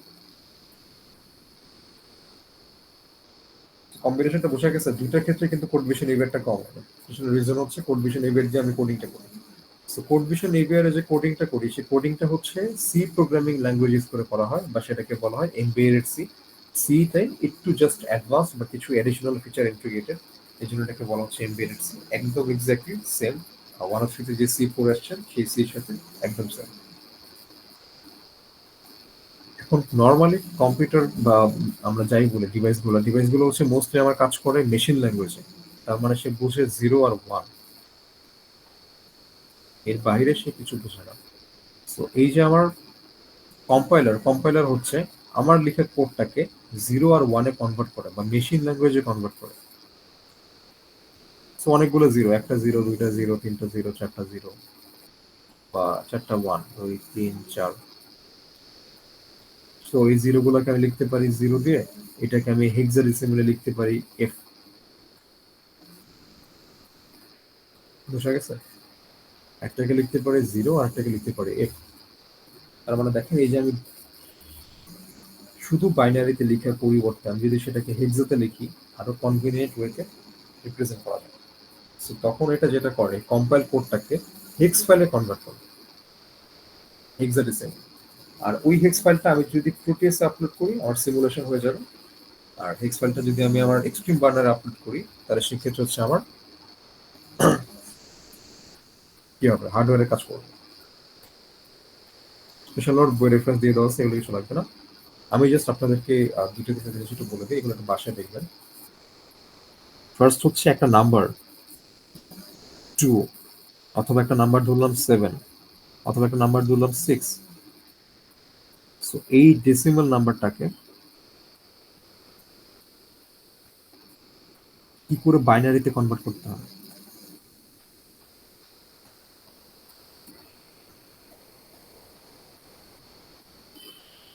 এইটা বাসায় ভালো করে দেখবেন, এটা এই কোর্সে কাজে আসবে। ডেসিমাল নাম্বারকে কি করে বাইনারিতে কনভার্ট করতে হবে। নেক্সট হচ্ছে বাইনারি নাম্বারকে কিভাবে হেক্সাতে কনভার্ট করতে হয়, আবার হেক্সা টু বাইনারি।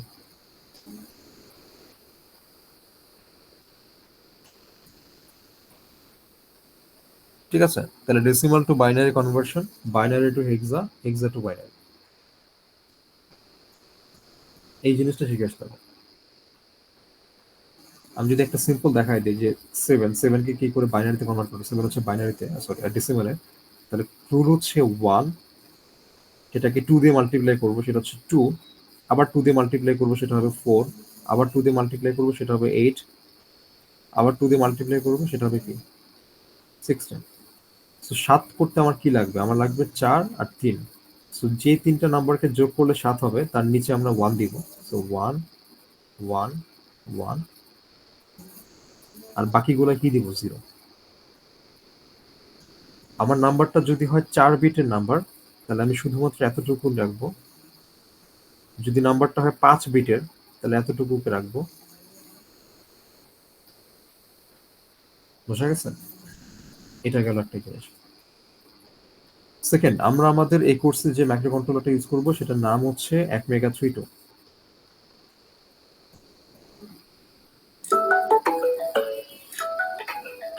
অ্যাটমেগা 32 হচ্ছে একটা 8 bit microcontroller. So 8 bit মানে বুঝতে পারতেছেন অনেক বড় একটা নাম্বার এখানে আসবে কনভার্সনটা। তাহলে এইভাবে করে আগাইতে হবে, 1 2 4 8 16, এইভাবে করে দেন 32 64 128, এইভাবে করে কাজ করবে। তাহলে হচ্ছে ওভারঅল 8 বিটটা কিনে আমি কাজ করতে পারবো। আবার বাইনারিকে হেক্সাতে কনভার্ট করা যায়। সো বাইনারিকে হেক্সাতে কনভার্ট করার রুল হচ্ছে 4 bit binary equivalent to 1 bit বলা যায়, বিট না বলি, একটা হেক্সাডিজিট।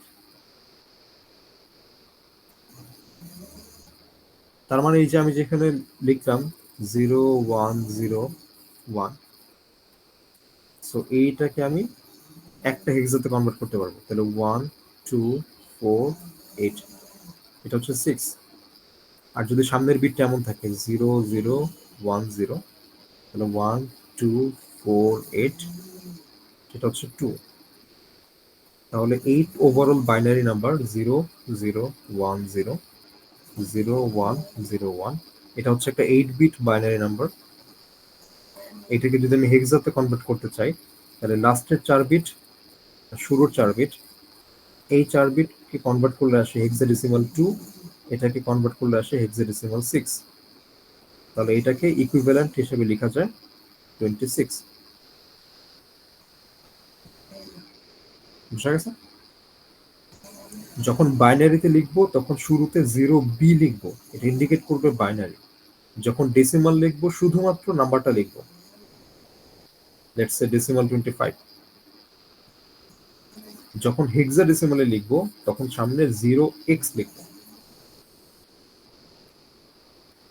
এটুকু মনে রাখতে হবে। যখন ডেসিমাল লিখবো সামনে কিছু থাকবে না, যখন বাইনারিতে লিখবো সামনে 0b লিখবো, যখন হেক্সাডেসিমাল লিখবো সামনে 0x লিখবো।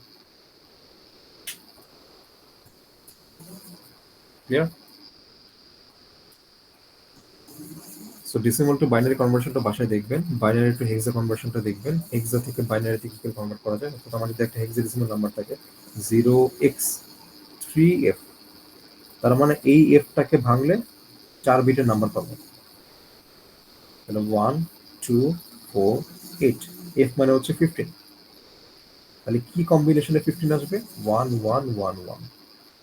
আবার 3 কে ভাঙলে 4 বিট নাম্বার পাবো, সো 1 2 4 8। তাহলে কি করলে আমার 3 আসবে?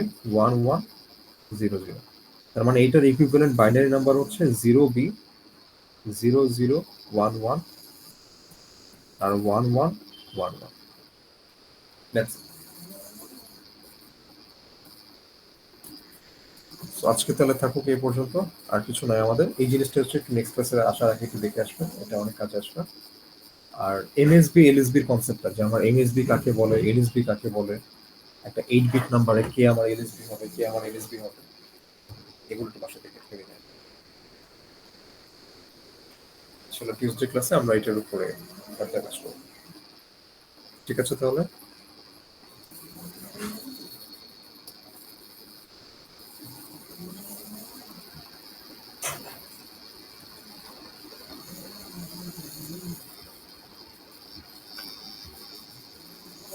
আর আজকে এখানে শেষ, টিউসডে ইনশাআল্লাহ দেখা হবে।